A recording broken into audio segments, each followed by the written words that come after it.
La vision se résout à la dynamique de la vie. C'est ce qui nous encourage à continuer. Elle est la force de nos cœurs. Cela nous est donné en exemple dans la vie des prophètes. Prenons Jérémie comme exemple. De son propre point de vue, Jérémie devait faire face à une situation désespérée. Son ministère était un véritable échec pour lui.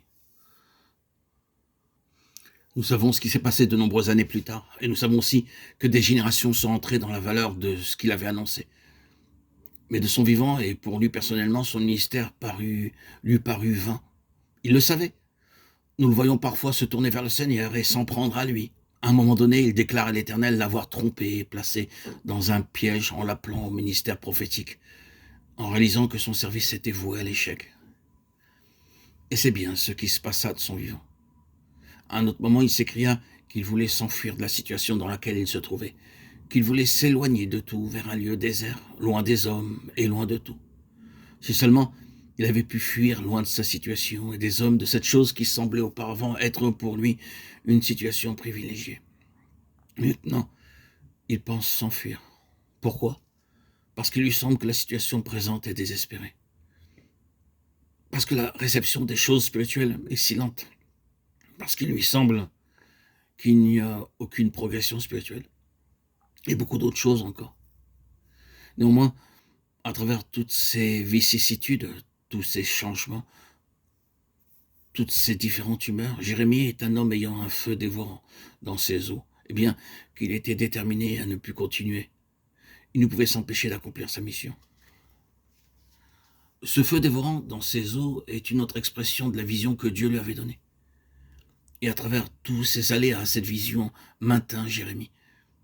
Elle le préservait dans la prison, dans la fosse, dans les persécutions et dans tous ces moments de désespoir.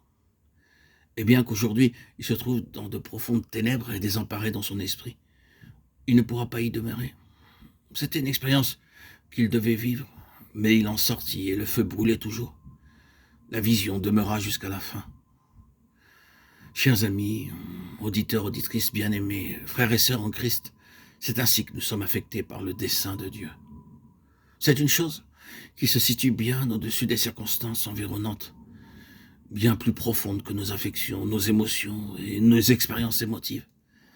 C'est quelque chose qui doit surpasser nos dispositions naturelles. Une chose bien plus considérable que celle auquel notre âme est sujette. Elle doit avoir la puissance de nous sortir de nos fosses et de nos prisons spirituelles et nous stimuler à aller sans cesse de l'avant. La vision spirituelle est la seule dynamique adéquate pour les temps dans lesquels nous nous trouvons, et ce sera de plus en plus le cas au fur et à mesure que nous nous approchons de la fin. Tout autour de nous se désagrège et dans ce monde de plus en plus corrompu, nous devrions être capables de dire « J'ai vu le propos éternel de Dieu. Je sais ce que Dieu a en vue. Je sais ce à quoi il œuvre. » Chers amis, auditeurs, auditrices, avez-vous cette divine révélation en vous? Il ne peut y avoir de tests et de défis plus exigeants que ceux-ci. Il ne nous servirait strictement à rien d'avoir été enseigné à propos du dessein de Dieu, si cette chose ne faisait pas partie de nous-mêmes, si nous n'avons pas vu nous-mêmes ce qu'est le propos éternel de Dieu. Et nous devons l'avoir vu d'une telle façon que tout ce qui peut se passer autour de nous n'affectera en rien notre vision. Nous devons avoir vu avec une assurance qui ne sera jamais ébranlée par les plus grands désespoirs. Car il est évident que même les plus grands prophètes ont traversé des moments de désespoir profond. Mais parce qu'ils avaient vu la vision, parce qu'ils avaient saisi et appréhendé le dessein de Dieu, ils ne demeurèrent pas dans les vallées de l'ombre de la mort. Ils en sortirent, et c'est ce feu dans leurs os qu'il ramena au sommet.